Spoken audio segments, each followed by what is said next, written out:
Salut, tous les ans depuis 2016, je vous fais une vidéo sur la définition du mentalisme. Ouais, pas bien, du coup je pense qu'on a compris quoi. Bah c'est pas dit. Je pense qu'il y a encore des choses que vous ne savez pas, des grands secrets, un savoir que personne ne peut dévoiler et dont nous allons parler en toute fin de vidéo. Ah ouais, ok, je vois. En fait, tu veux que les gens ils restent jusqu'à la fin de la vidéo, c'est pour ça que tu dis ça.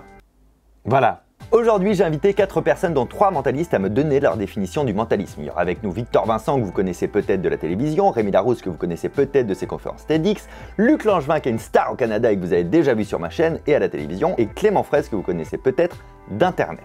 C'est important car comme chaque mentaliste a sa propre définition, le fait de les mixer ensemble va donner une définition plus large que la mienne, que vous connaissez déjà comme le dit Loïc, mais que je vais vous mettre en fiche dans la description. Ouais, et tu vas oublier de mettre la fiche. Comment tu sais? T'es mentaliste toi aussi? Allez, je laisse les 4 personnes en question se présenter et nous dire comment ils sont arrivés à s'intéresser au mentalisme. Je m'appelle Victor Vincent, je suis mentaliste et je m'intéresse au mentalisme depuis que j'ai 17 ans, donc ça remonte à quelques années maintenant.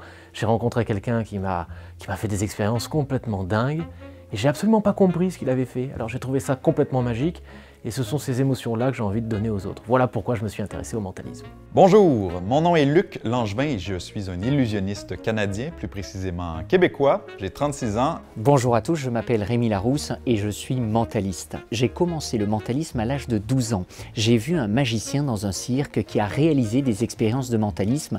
J'ai été totalement bluffé, totalement étonné. C'est devenu une passion et ensuite un métier. Je m'appelle Clément Fraisse, j'ai 22 ans et je suis également mentaliste. Je viens de Marseille.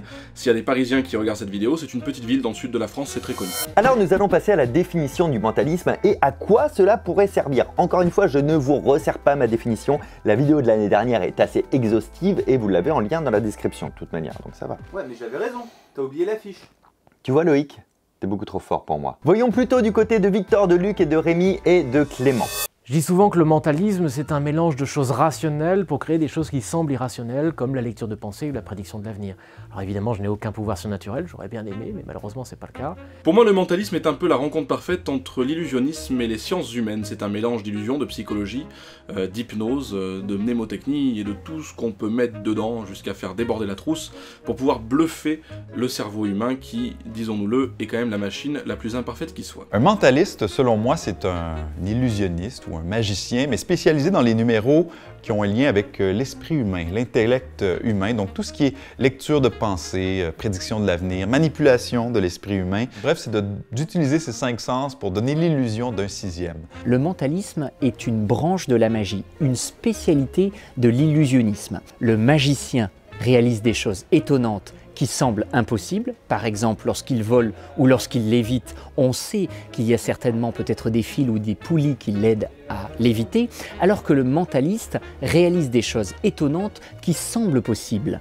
Lorsqu'il lit dans les pensées de quelqu'un pour deviner un dessin, on se demande s'il décrypte le non-verbal. Lorsqu'il révèle un mot pensé dans un livre, on se demande s'il n'a pas une mémoire phénoménale. Et j'aime bien dire aussi que le mentalisme, c'est écouter l'autre même lorsqu'il ne parle pas. Je trouve que c'est plutôt une bonne définition. En tout cas, cette définition-là, elle me plaît. Le fait de me dire qu'on peut aller vers les autres et les comprendre sans forcément avoir besoin de leur parler, c'est plutôt une bonne nouvelle. Ce qui est intriguant avec le mentalisme, c'est qu'on se demande toujours si ce que fait le mentaliste est réel ou si cela repose sur des trucages. En réalité, le mentaliste utilise des techniques issues de l'illusionnisme, mais aussi d'autres disciplines, comme les mathématiques, la mémoire ou la psychologie. Je suis assez content d'avoir initié cette vidéo. D'accord, le mec s'auto-complimente maintenant. Bah pas vraiment, mais c'est quand même la première fois que plusieurs mentalistes mettent leur définition en commun, ce qui commence à permettre de dégager une espèce de définition globale que je vais essayer de résumer d'ailleurs à la fin de cette vidéo. Et avant de continuer, je vais vous laisser quelques secondes pour vous abonner à la chaîne en cliquant sur abonnement, puis cliquez sur la cloche. Parce que comme ça, si vous revenez sur YouTube et que j'ai sorti une vidéo, vous la verrez dans vos suggestions. Voilà, allez-y, voilà.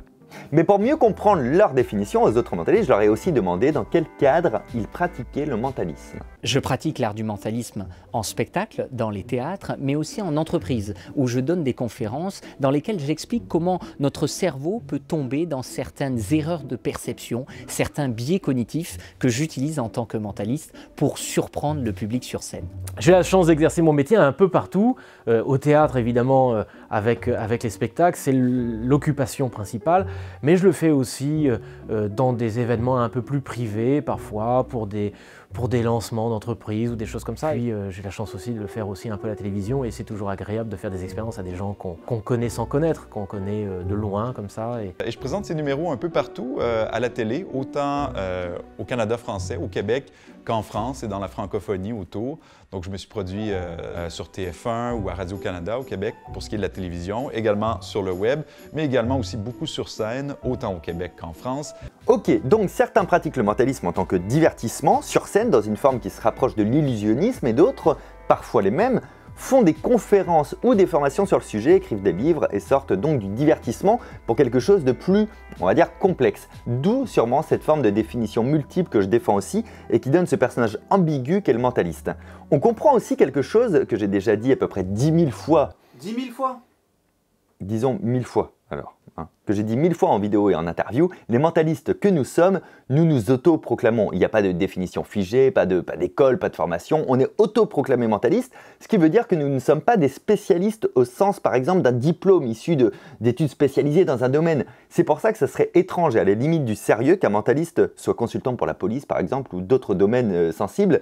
Dans ce cas, autant s'adresser à un spécialiste du domaine recherché. Alors pourquoi mentaliste? Parce que c'est un mot pratique, comme un sac qui permet de réunir des passions et des techniques de tout à chacun dans un mot identifié, ce qui évite une longue explication. Tous les mentalistes ont une définition à eux, mais également un univers à eux. De mon côté, mon univers, il est plutôt geek, moderne, pas mal pédagogique, le tout enveloppé d'humour, quand c'est devant un public comme en spectacle. Mais qu'en est-il de nos invités? Personnellement, je me définis pas comme un mentaliste proprement dit. Je fais des tours de mentalisme, mais je suis plus comme un illusionniste généraliste, donc je touche à toutes les branches de l'illusion. Et je dirais que ma spécificité, c'est beaucoup le caractère scientifique de mes numéros. J'ai un cursus scientifique d'ingénieur physicien, en fait, et mon bagage scientifique inspire énormément les numéros que je crée. Donc, je crée des numéros en utilisant des principes scientifiques méconnus par le grand public et je les présente aussi dans ce contexte-là.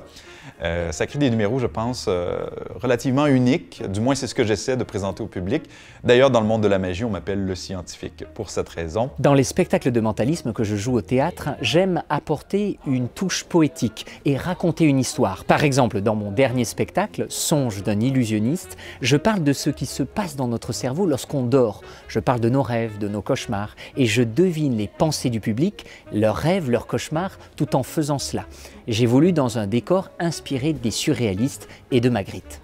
J'aime plonger le public dans un espèce de cocon qui va les embarquer dans une histoire interactive finalement. Et à la manière d'une réalisation de cinéma, j'aime penser certains détails, comme la musique ou comme le décor. Dans mes spectacles, j'aime bien raconter des histoires. C'est vraiment ce qui m'intéresse le plus.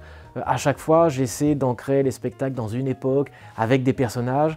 Ça prend autant de place que le mentalisme. En fait, j'utilise le mentalisme pour raconter des histoires de manière très immersive, comme on pourrait le faire au cinéma ou dans des pièces de théâtre. Voilà, c'est ça qui m'intéresse le plus. Les amis, je crois qu'on y est. Nous avons donc maintenant une définition du mentalisme qui pourrait être: un mentaliste est quelqu'un de curieux et qui utilise l'adjectif mentaliste pour se qualifier sans adoubement particulier. Il rencontre souvent la première fois cette discipline par le biais de l'illusionnisme, soit pour faire un tour qui semble être du mentalisme, on pourrait appeler ça de la magie mentale, soit pour faire du mentalisme sans artifice, comme les démonstrations de mémoire que je peux faire en interview par exemple. Les centres d'intérêt des mentalistes leur permettent de piocher dans des domaines variés, allant du spectacle à la psychologie, pour en extraire ce qui leur est utile, afin de pratiquer des métiers liés à leur statut de mentaliste. Quand ce métier est la scène, ils utilisent en général tout un faisceau de méthodes dont le premier but est de bluffer l'audience, de les divertir, de les faire voyager dans un univers, et parfois de leur transmettre quelque chose, que ce soit un message, une technique ou simplement des émotions. Quand ce métier est autre chose que le divertissement, mélangeons grossièrement les conférences, les formations et les livres, etc., alors le mentaliste se place comme étant un initié confirmé qui peut utiliser ou transmettre une partie choisie de ces techniques dans le but de les appliquer à quelque chose de spécifique qui sera utile au grand public, car ces derniers pourront le reproduire. Voilà, ça fait une longue définition. Ah bah clairement, moi j'aurais dit un mentaliste, c'est un mec qui fait du mentalisme.